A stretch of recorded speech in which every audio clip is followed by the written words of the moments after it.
कृषी क्षेत्राच्या विकासासाठी AI म्हणजेच कृत्रिम बुद्धिमत्तेच्या सहाय्यानं प्रभावी उपाययोजना शक्य आहे. AIचा वापर ही बाब केवळ प्रदर्शनं आणि चर्चेपुरती मर्यादित न राहता मोठ्या संख्येनं लोकांपर्यंत पोहोचण्याची गरज आहे, असं मुख्यमंत्री देवेंद्र फडणवीस यांनी आज अधोरेखित केलं. नवी दिल्लीतील इंडिया AI इम्पॅक्ट शिखर परिषदेत कृषी क्षेत्रात AI या विषयावरच्या चर्चासत्रात ते आज बोलत होते.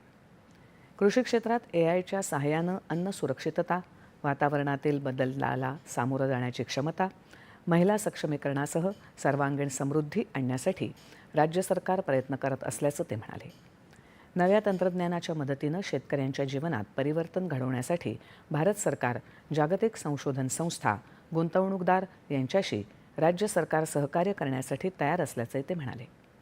पंतप्रधान नरेंद्र मोदी यांच्या नेतृत्वाखाली सुरू असलेल्या इंडिया AI अभियानामध्ये प्रामुख्यानं कृषी क्षेत्राचा, विशेषतः तंत्रज्ञानाचा वापर, सेवा पुरवठा, समावेशकता यांचा विचार करण्यात आलाय, असं ते म्हणाले.